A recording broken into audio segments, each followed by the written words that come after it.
Vamos ler primeiro Lucas capítulo 22, versículo 14, tá bom? Lucas 22, 14.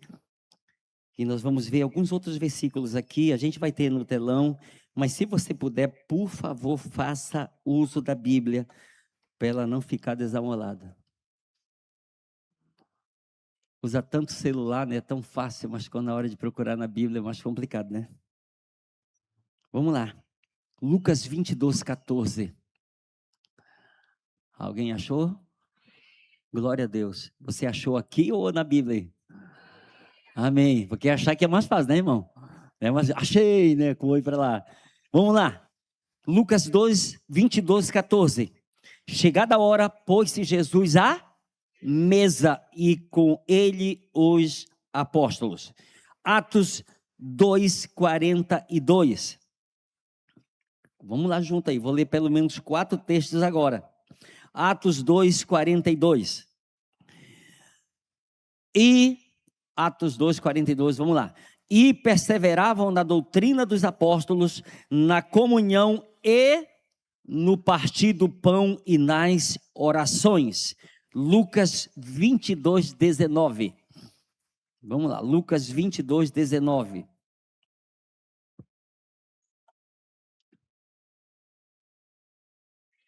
Vamos ver se ela está molada hoje mesmo. 22, 19, vamos lá?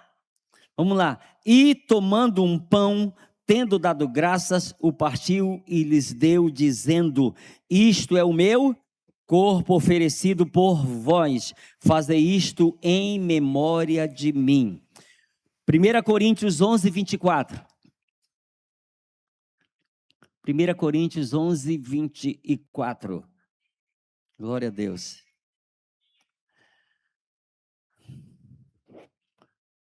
Podemos ler? Vamos lá. E, tendo dado graças, o partiu e disse: isto é o meu corpo que é dado por vós, fazei isto em memória de mim. Muito bem. Queridos, o tema da nossa palavra de hoje é o partir do pão. Esse é o tema da nossa palavra de hoje, né? A gente sempre fala muito sobre a ceia, fala bem rápido, mas a gente quer falar um pouco mais a esse respeito. O partir do pão, ele é comumente usado para esse momento da ceia do Senhor. Geralmente a gente associa diretamente a isso, mas eu quero ir mais além para levar a gente a refletir um pouco mais sobre isso aqui, que é tão importante. Queridos, o partir do pão, para você ter uma ideia, ele é considerado como um dos pilares da comunidade cristã. Ou seja, é algo que é para ser indispensável. Sabe aquele negócio que é para não ser negociado? Ah, vai ter ceia, mas... Você entende? É como que um pilar, sabe? Uma coluna, um sustento que a gente deve valorizar e considerar tão importante isso aqui. Era algo, uma prática muito comum na igreja primitiva, de viver isso. A Bíblia diz que eles perseveravam não só na doutrina, não só na comunhão, não só nas orações, mas também no partir do pão também.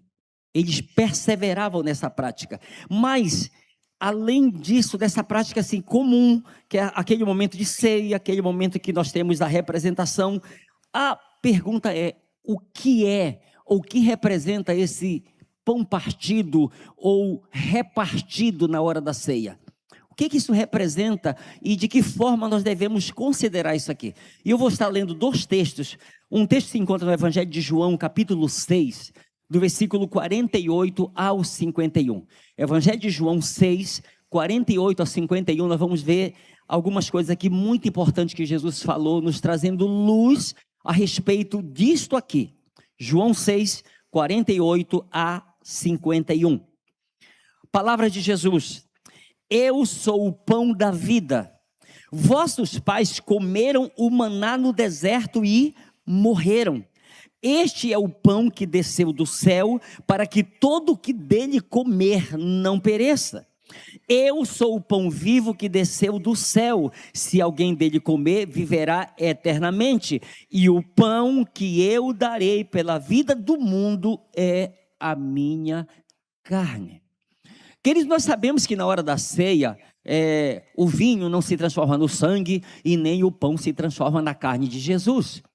Então ele estava falando de algo espiritual, algo bem mais profundo do que simplesmente eu pegar e dizer, isso aqui agora é o sangue, e eu não posso fazer isso, aquilo, outro. Isso aqui é o corpo. Não. Você entende? Ele não vai deixar de ser corpo, o pão não vai deixar de ser pão, o vinho não vai deixar de ser vinho. São simbólicos isso. Mas há algo, uma realidade, uma verdade por trás desses símbolos. E se nós não considerarmos isso, não levarmos isso a sério, com entendimento, vai ser simplesmente algo. O que é que eu vou fazer isso? Rapaz, eu vou comer logo uns 5 logo.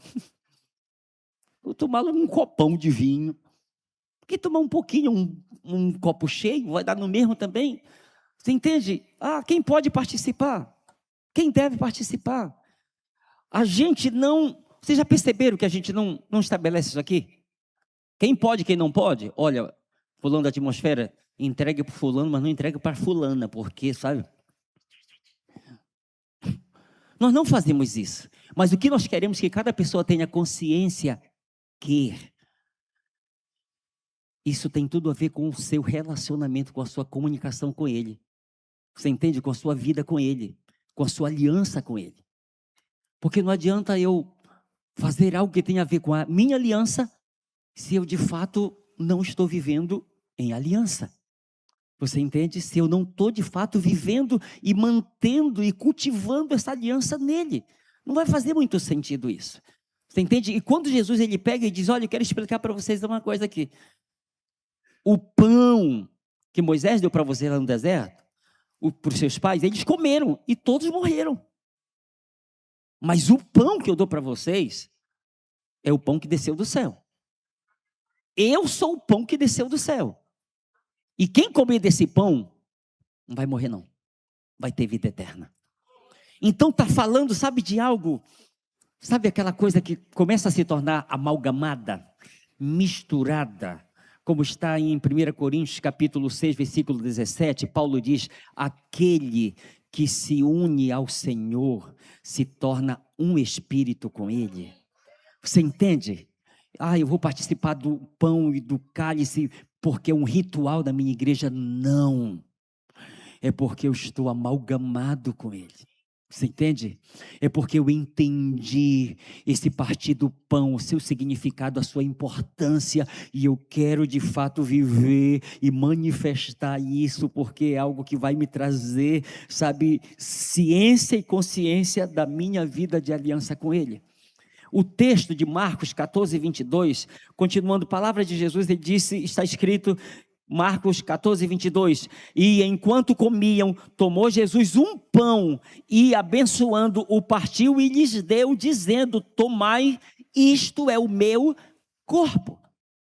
Se você for observar, em todos os textos que nós lemos, Jesus sempre deixa uma coisa clara, isto é o meu corpo. Mas aí você vai voltar para o natural, não, isso aqui é um pão. Isso aqui é vinho.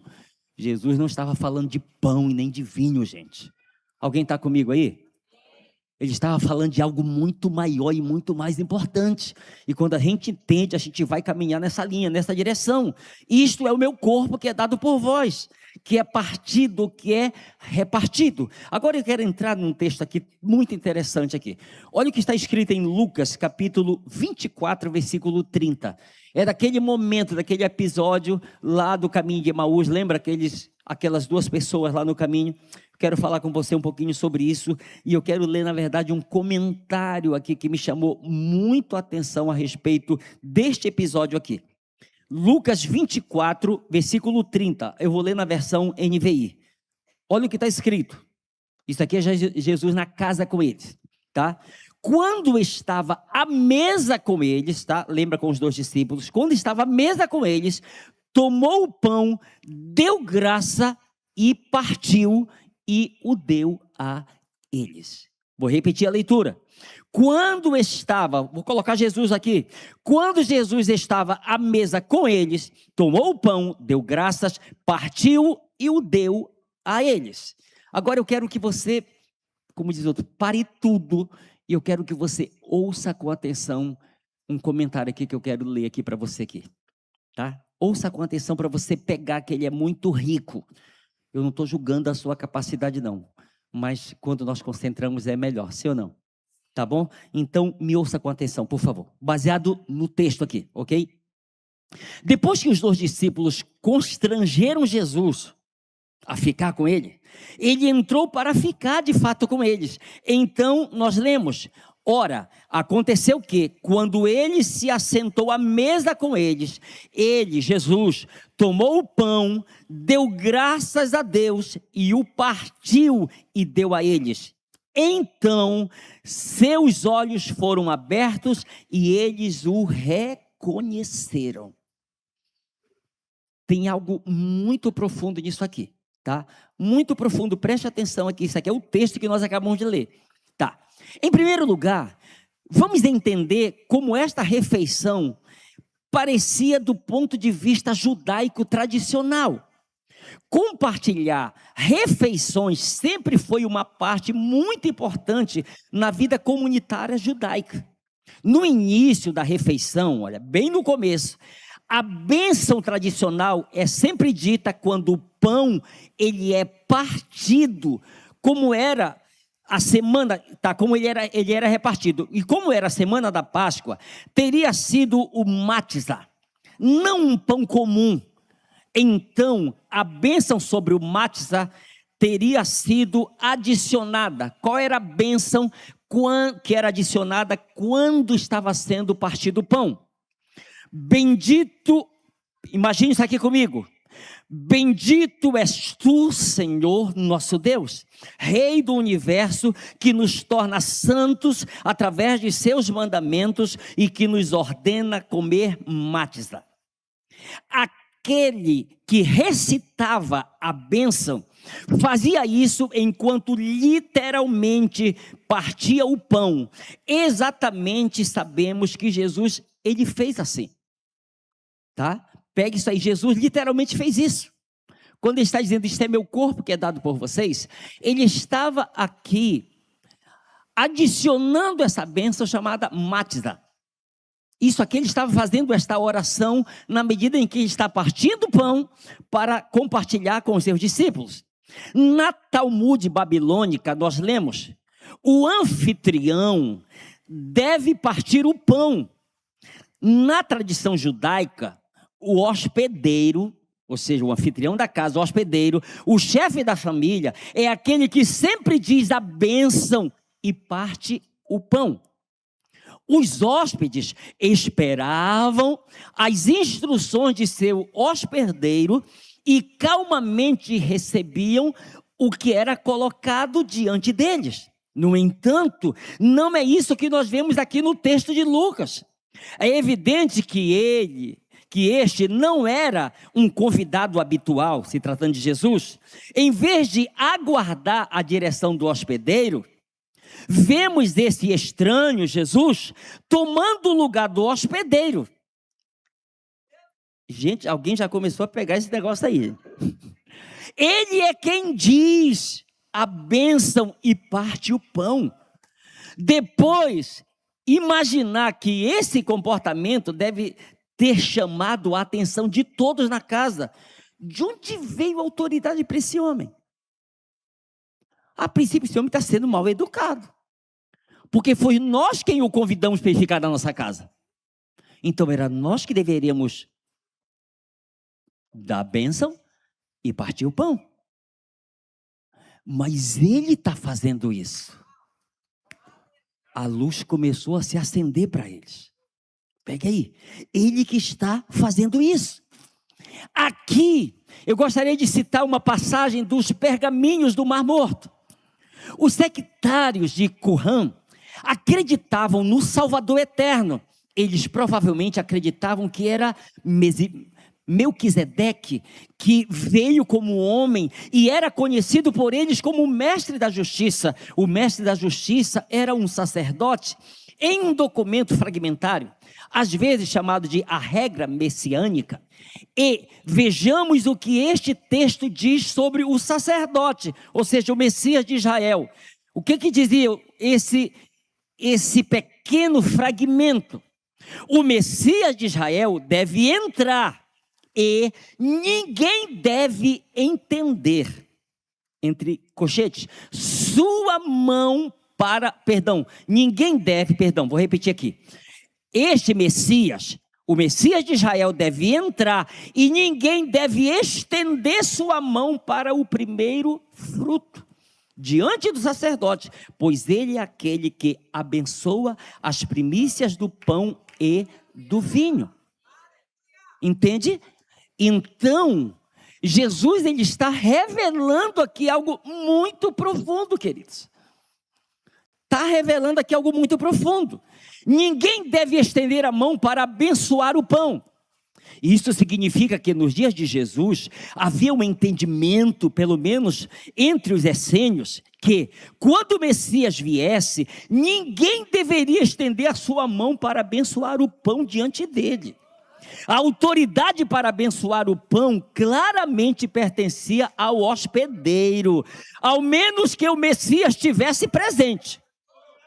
E quando em nossa história, quando esse estranho agiu na casa como alguém que tinha autoridade, embora os olhos dos discípulos ainda estivessem impedidos de reconhecê-lo, seus corações, que tinham estado queimando ao longo do caminho, agora estavam cheios de emoção e ansiedade. Para eles, esse comportamento era um sinal definitivo de sua dignidade messiânica. E sobre um jarro? Olha aqui, o homem com um jarro. Lembra? Senhor, onde o Senhor quer que a gente prepare o lugar onde o Senhor vai fazer a sua última Páscoa, participar, comer? Lembra o homem do jarro na cidade? Escute aí. Mas por que e como eles mesmos saberiam sobre esse entendimento dos essênios do privilégio do Messias para partir o pão? Voltemos uma semana atrás e observemos Jesus e seus discípulos se aproximando da cidade santa. Jerusalém estava repleta de pessoas que vieram para a Páscoa. Cada casa tinha convidados adicionais, cada quarto estava lotado, mas Jesus parecia estranhamente despreocupado sobre um lugar para comer a refeição da Páscoa. Confiantemente, ele disse a seus discípulos: ao entrar na cidade, encontrareis um homem carregando um jarro de água. Seguiu até a casa em que ele entrar. Como Jesus sabia que entraria um homem com um jarro de água? Um homem com um jarro de água era uma visão muito incomum, pois este era normalmente trabalho de das mulheres. Por que um homem estaria levando um jarro de água em Jerusalém? O único grupo de homens judeus que tradicionalmente carregavam jarro de água eram dos essênios.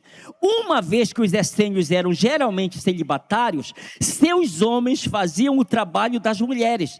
Portanto, um homem carregando um jarro de água só poderia ter sido um essênio. Os essênios tinham suas comunidades não só em Curã, mas em várias cidades. Eles também tinham uma comunidade em Jerusalém. Joséfo nos diz que um dos portões de Jerusalém era chamado de a Porta dos Essênios. E aparentemente foi através desta porta que eles entraram em sua comunidade. Pelas palavras de Jesus, seus discípulos entenderam que tinham de entrar em Jerusalém pelas portas dos essênios. Além disso, uma vez que os essênios utilizavam um calendário diferente, seus quartos de hóspedes ainda estavam disponíveis. E por isso que o Messias sabia que um quarto estaria disponível para a última ceia. E é por isso que, uma semana mais tarde, os discípulos reconheceram sua autoridade messiânica no partir do pão. Agora, reconhecimento pelo sofrimento. Escute. Mas há algo ainda mais importante acontecendo aqui. Algo que os essênios não sabiam e os discípulos ainda não tinham entendido. Mas eles estão começando a entender agora. Sabemos que durante a última ceia, Jesus foi quem abençoou o pão e o vinho. E como eles tiveram essa refeição na sala dos essênios e dentro da comunidade essênica, Enquanto partia o pão, Jesus poderia ter sido visto como o Messias decênio. É por isso que ele está se certificando de dizer-lhes que ele não é o Messias no contexto essênico. Ele está associando o partir do pão com o que está por vir, ao seu sofrimento, que estava às portas. O que Jesus diz? Olha o que Jesus falou para os discípulos: o que eu estou fazendo, vocês não entendem agora, mas depois vocês vão compreender. Você lembra, só voltar, lembra aquela pregação, aquele episódio, quando Jesus diz, depois que Pedro tem a revelação de quem ele é, aí Jesus diz: olha, eu vou ser preso, eu vou ser julgado, eu vou ser condenado. Pedro diz: Senhor, pare com isso. De forma alguma isso vai acontecer com o senhor, não. Vai não, mestre. Não vai, não se preocupe com essa coisa, não. Agora, imagina, porque Jesus estava falando de sofrimento, mas Pedro está tomando a vez de dizer: Senhor, isso não vai acontecer contigo, porque eu já tive revelação de quem o Senhor é. Então o Filho de Deus não pode morrer, não vai sofrer. Aí olha o que Jesus diz: olha, o que eu estou fazendo, vocês não entendem agora, mas depois vocês vão compreender. Escute. Agora, de volta à história de Emaús, quando este estranho começa a agir na casa como quem tinha autoridade, assumindo o papel do hospedeiro e partindo o pão, o coração dos discípulos que tinham estado queimando ao longo do caminho, agora estavam totalmente cheios de emoção. Eles se lembraram de sua bênção messiânica durante a última ceia, e eles a viram ou foram informados sobre isso. Portanto, para eles foi um sinal claro de sua dignidade messiânica. Eles também se lembraram de suas palavras sobre o sofrimento. O que eu estou fazendo, vocês não entendem agora, mas depois vão compreender. Escute, essas palavras, depois vocês vão entender ou compreender, estavam sendo cumpridas naquele momento ali. Então seus olhos foram abertos e eles o reconheceram. Escute, de acordo com o relato de Lucas, isto é o que os dois discípulos perceberam enquanto ele estava partindo o pão. Ele era o Messias, mas ele não era o Messias que eles esperavam. Ele não era o Messias que Israel esperava. Ele não era o Messias que os essênios esperavam. Ele era o Messias sofredor. Lembra que aquilo não é só um simbolismo? Isso aqui que foi mais chocante. Porque eles não estavam esperando o Messias sofredor. Eles estavam esperando, sabe, o Dom Pedro, que as margens no Rio Ipiranga puxa sua espada, independência ou morte. Eles estavam esperando um Jesus revolucionário, aquele que o Judas vai traí-lo, e quando ele está preso lá, aí ele grita: onde estão os meus súditos? Aonde está o meu exército? Se levante agora, vamos declarar nossa libertação. Aí eles olham e nada disso acontece, e Judas cai em si e diz: eu pequei traindo sangue inocente. Porque o Jesus que está ali aparecendo para eles não era o Jesus que eles estavam esperando. Mas o que está sendo revelado aqui é o Jesus, é o Cristo sofredor. É isso aqui que está sendo revelado aqui. Isaías 53:5. 53:5, olha o que está escrito: mas ele foi traspassado pelas nossas transgressões e moído pelas nossas iniquidades. O castigo que nos traz a paz estava sobre ele, e pelas suas pisaduras fomos sarados. Ouça, o profeta Isaías, ele nos passa uma ideia muito clara de que Cristo foi moído, esmagado como um pão por causa das nossas transgressões e das nossas iniquidades. Isso a gente não pode esquecer. Nós não podemos esquecer isso. Escute, o pão partido, olha aqui para mim, o pão partido não era um pão cortado com faca, era um pão rasgado. Vou repetir, o pão partido não era um pão cortado com faca, era um pão rasgado com as mãos. Ele foi moído, ele foi esmagado. E quando Jesus está dizendo, isto é o meu corpo que é dado por vós, é o meu corpo que vai ser esmagado, é o meu corpo que vai ser entregue, moído. E acredite, Isaías vai dizer mais, ele vai dizer que ao Senhor agradou-lo fazê-lo moer, enfermar, se tornar um enfermo por nossa causa. Isaías 53:10 está assim: apesar disso, o plano perfeito do Senhor exigia a sua morte e seu sofrimento. O plano perfeito de Deus para o seu Messias exigia a sua morte e o seu sofrimento. Porque um pão não cortado com faca, mas partido, rasgado com a mão? Porque é para que fosse feito em memória dele. Olha aqui para mim.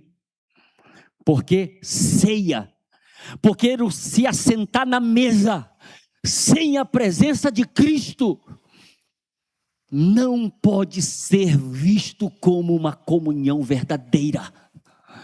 Porque a comunhão verdadeira só passou a exigir por causa do partir do pão, por causa do sacrifício, por causa daquilo que Ele fez por mim e por você. Passamos a ter uma comunhão perfeita com o Pai. E essa comunhão, ela desceu e passou a refletir no nível horizontal. Com quem que você e eu nós aprendemos a perdoar alguém? A amar alguém? João vai nos responder: nós amamos porque Ele nos amou primeiro. Se é para Ele, pode aplaudir bem forte.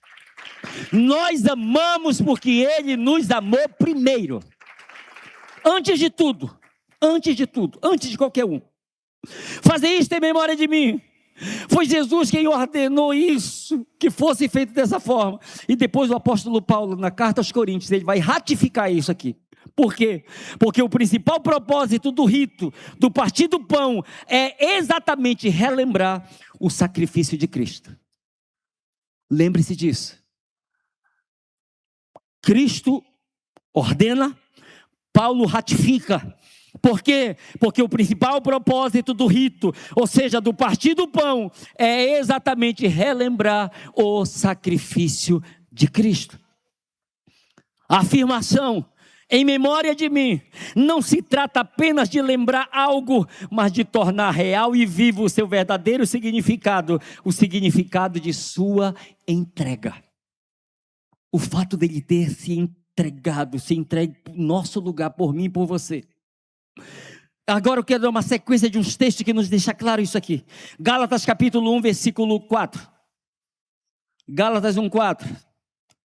Eu vou pedir a sua ajuda aí. Pode liberar para a gente, Gálatas? Deu a ordem? Eu quero que vocês leiam comigo. Vamos lá? 1, 2, 3, A. O qual se entregou a si mesmo pelos nossos pecados, para nos desarraigar deste mundo perverso, segundo a vontade de nosso Deus e Pai. Gálatas capítulo 2, versículo 20.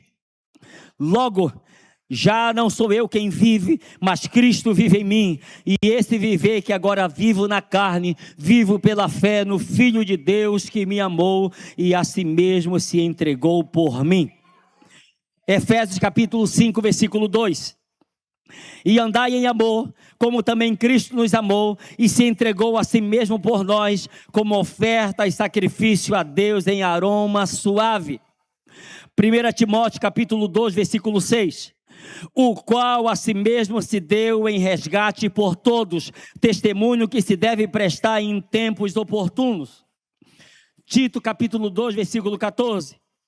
O qual a si mesmo se deu por nós, a fim de remir-nos de toda iniquidade e purificar para si mesmo um povo exclusivamente seu. Vocês prestaram atenção na semelhança dos textos? Autores diferentes, falando da mesma coisa. O qual a si mesmo se entregou por mim, que se entregou por você. Queridos, que nós possamos ceiar hoje e sair daqui com essa noção clara, que se a ceia é apenas um ritual, eu quero lhe aconselhar, não pratique mais. Ela precisa ser mais que um ritual. Ela precisa ser feita em memória dele. Que lembra, a bênção estava sendo dada, enquanto o pão estava sendo partido. Não cortado. Diga comigo, não cortado. Partido com as mãos. Rasgado. Ele foi moído. 1 João capítulo 2, versículo 2. Olha o que João diz, vou ler na versão NBV. Olha o que João nos diz.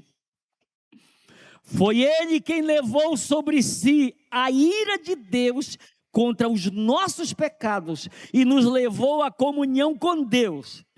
E ele tornou possível o perdão para os nossos pecados, e não somente para os nossos, mas também para os do mundo inteiro. Meu Deus do céu. O mundo precisa saber, queridos. Olha aqui para mim. O mundo precisa saber que os teus pecados já foram perdoados. Agora, deixa eu lhe dizer, pastor, vai alguém para o inferno? Infelizmente vai. Vou repetir, vocês já me ouviram falando isso aqui. Escute, guarde isso, não esqueça. Pastor, vai alguém para o inferno? Infelizmente vai. Eu vou lhe falar uma coisa mais triste. E não são poucos. Infelizmente. Mas escute, não esqueça isso aqui que eu vou lhe dizer. Infelizmente, muitas pessoas vão para o inferno, não pelos pecados que cometeram, mas pelo perdão que estão rejeitando. Porque o perdão já foi liberado na cruz. Libere esse texto, por favor. 1 João 2, 2. 1 João 2. Não tem ele perdão. Mas eu quero que você anote, por favor, 1 João 2. Foi ele quem levou sobre si a ira de Deus. Olha aqui para mim, eu e você, nós éramos alvos da ira de Deus. Por quê, pastor? Nós nos tornamos transgressores da lei de Deus. Nós éramos o alvo. Mas ele levou sobre si a ira de Deus contra os nossos pecados e nos levou à comunhão com Deus. E ele tornou possível o perdão para os nossos pecados, e não somente para os nossos, mas também para os do mundo inteiro. Para os do mundo inteiro. Agora eu estou chegando nessa parte final aqui, mas eu quero ler um texto tão interessante aqui. Gênesis capítulo 35, por favor. Gênesis 35. Dizem como não vai ter culto à noite, acho que pode ir até meio-dia o culto.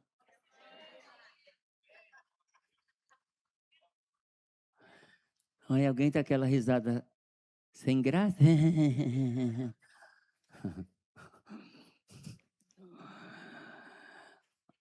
Você sabe qual era a grande prova? Se eu dissesse que ia ter culto 5 horas, que era ver quem ia aparecer aqui 5 horas aqui comigo aqui. Ia aparecer? Amém. Glória a Deus. Eu sei que pessoas viriam. Gênesis, vamos lá, não vai ser meio-dia não, vai ser 5 para o meio-dia. Gênesis 35, acompanhe por favor. Gênesis 35, 16 a 19. Preste atenção nesse texto aqui. Parece que ele não tem muita coisa a ver, mas ele tem muito a ver com o que eu vou ler aqui com vocês. Gênesis 35, de 16 a 19. Olha o que está escrito. Partindo de Betel, e havendo ainda pequena distância para chegar a Efrata, deu à luz Raquel a um filho, cujo nascimento lhe foi a ela penoso. Em meio a dores do parto, disse-lhe a parteira: não temas, pois ainda terás este filho. Ao sair-lhe a alma, porque morreu, deu-lhe o nome Benoni, mas seu pai lhe chamou Benjamim. Assim morreu Raquel e foi sepultada no caminho de Efrata, que é Belém. Olha aqui para mim. O que significa o nome Benoni? Filho da minha dor, filho do meu sofrimento. O que significa Benjamim? Filho da mão direita. Olha aqui para mim. Queridos, Paulo vai dizer que coisas que, lembra, a gente tem de vez em quando batido nessa tecla. Coisas que aconteceram lá atrás, eram sombra das que haveriam de vir. Paulo diz, as coisas foram escritas para ensino nosso. Pega isso aqui, vamos fazer uma analogia aqui. Presta atenção. Para Raquel gerar um filho,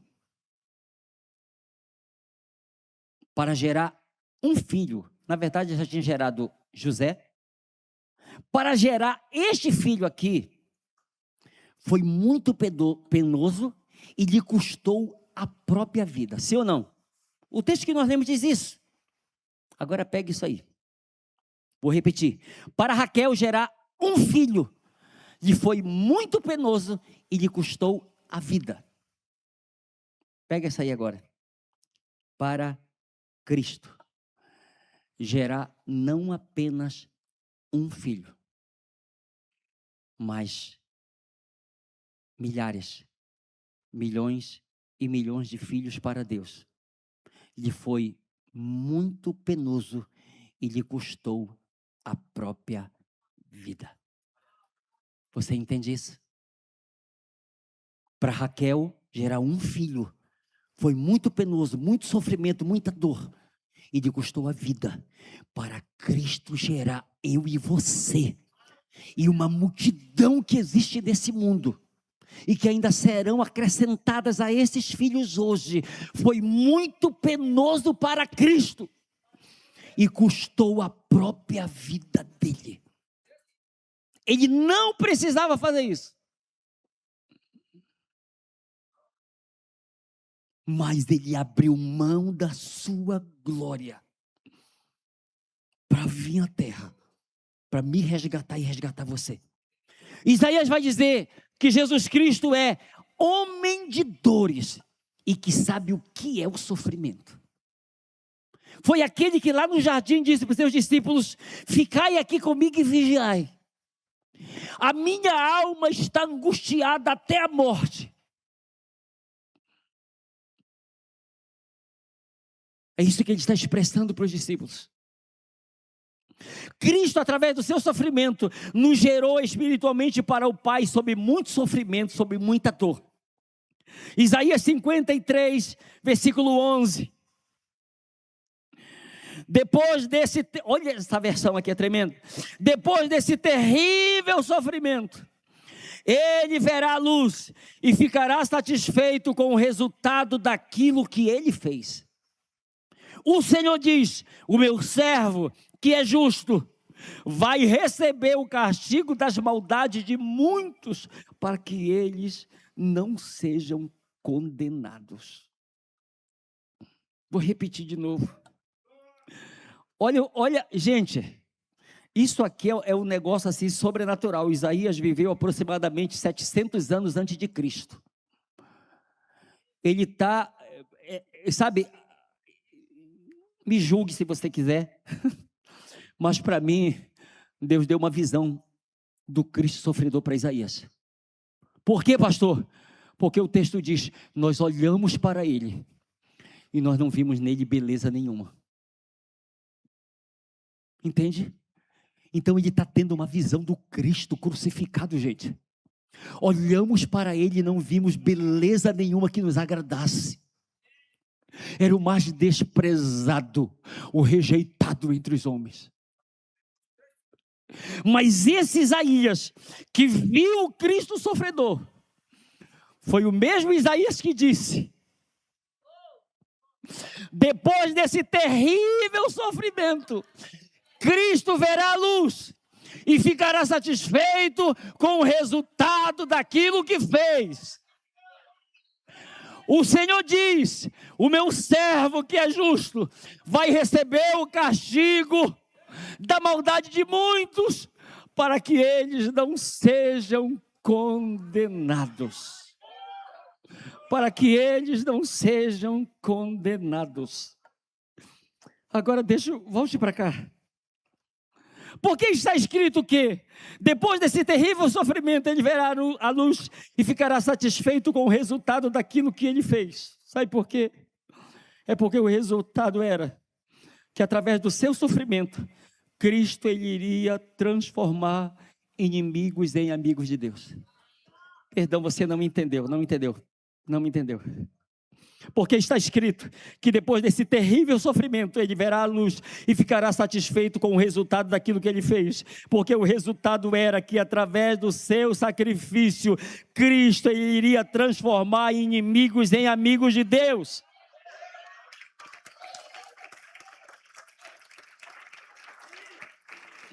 Através do seu sofrimento, Cristo iria transformar criaturas em filhos de Deus.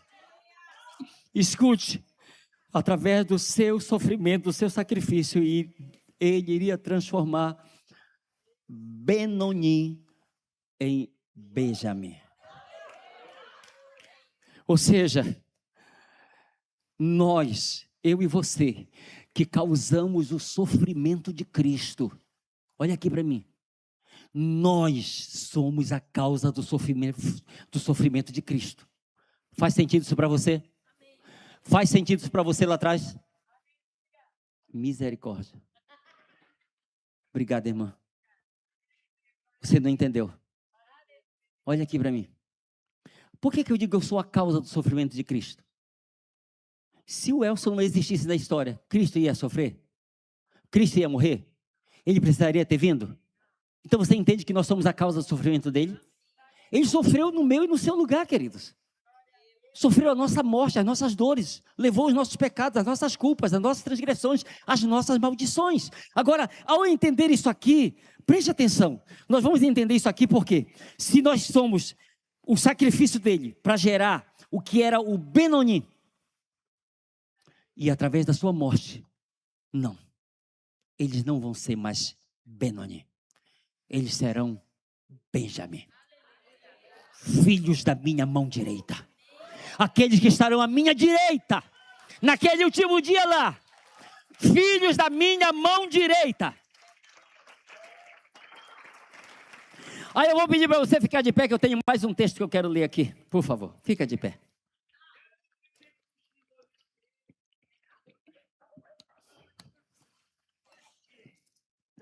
Colossenses capítulo 1, eu quero, por favor, não pare ainda não, tá? Não se distraia, por favor. Colossenses capítulo 1, versículos 13 e 14. Esse texto não tem aí não, mas é bem conhecido ele, mas ouça, escute. Colossenses capítulo 1, 13 e 14, olha o que está escrito. Ele, Paulo diz, ele nos libertou do império das trevas e nos transportou para o reino do Filho do seu amor. Escute, segure daí, por favor. Vou repetir, eu quero que você pegue ele todo. Ele, Cristo, ele nos libertou do império das trevas e nos transportou para o reino do Filho do seu amor, no qual temos a redenção, a remissão dos nossos pecados. Olha aqui para mim, pastor, me dá uma definição de redenção, de remissão, bem rápida que escute. Redenção é receber livramento da escravidão ou da prisão, remissão ou perdão de pecados. O que significa isso? É se permitir, é permitido que não seja apagado da memória. Perdão, troquei aqui, voltei aqui, para pegar bem direito aqui. O que significa remissão, perdão de pecados? Significa que está permitindo que seja apagado da memória, como se eles nunca tivessem sido cometidos. Por favor, não me julgue, mas é como se Deus dissesse: olha, com relação aos teus pecados, eu vou me permitir passar por 1 minuto de amnésia. Porque eu vou esquecer que um dia você foi um pecador destituído da minha glória. Mas através da minha remissão, através do meu resgate, eu te tirei do império das trevas e te transportei para o reino do Filho do meu amor. E eu quero concluir, escute, tem 2 textos que eu preciso concluir com isso aqui. Escute, preciso concluir com isso aqui. 1 Coríntios capítulo 6, de 18 a 20. Por favor, preste atenção nisso aqui. Fujam da imoralidade sexual. Pastor, o que é imoralidade sexual? É toda prática fora do casamento bíblico. Respeito quem pensa diferente, quem pratica diferente. Mas eu não estou aqui para concordar com aquilo que a palavra de Deus não concorda. Fujam da imoralidade sexual. Qualquer outro pecado que uma pessoa cometer é fora do corpo, mas aquele que comete imoralidade sexual peca contra o próprio corpo. Escute, vocês não sabem que os seus corpos são templo do Espírito Santo, o qual está em vocês e foi dado por Deus? Vocês não pertencem a vocês mesmos. Vocês foram comprados por um preço. Portanto, dê glória a Deus com os seus corpos.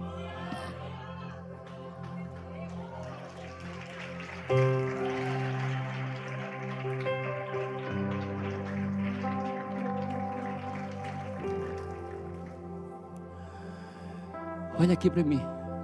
Quando eu entendo o que a redenção ela fez, olha aqui para mim. A redenção ela fez, sabe o quê? Que o resgatador parente, Jesus Cristo, ele fosse até o mercado de escravos e encontrasse o Elcio lá. Quanto é que o Elcio custa? O Elcio é um transgressor. E a Bíblia diz que o salário do pecado é a morte. Ele é passível de morte por causa dos seus pecados. Aí Cristo diz: eu vim aqui para comprá-lo. Mas como é que você vai comprar? Eu compro ele com a minha própria vida. Eu sou o substituto dele. Aí olha aqui para mim, sabe o que, gente? Essa parte é tão compreensível, todo mundo entende, mas sabe o que muita gente não entende? É essa segunda parte, gente. Olha aqui. Ele me substituiu, ele me comprou. Deixei de ser escravo. Não. Deixei de ser escravo. Não. Deixei de ser escravo de Satanás, mas me tornei escravo de Cristo.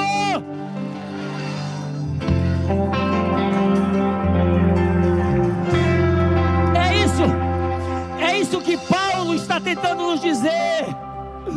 Vocês não sabem que vocês não pertencem mais a vocês mesmos. Vocês não sabem que vocês foram comprados. Então olha aqui para mim, se alguém me comprou, gente, eu fiquei livre daquele senhor, mas passei a ser escravo daquele que me comprou. Pastor, qual é a diferença entre aquele primeiro senhor e esse agora? É que aquele primeiro senhor, ele não me amava, ele queria o meu fim. Esse segundo senhor, ele me amou tanto, que deu a sua própria vida para me resgatar, gente.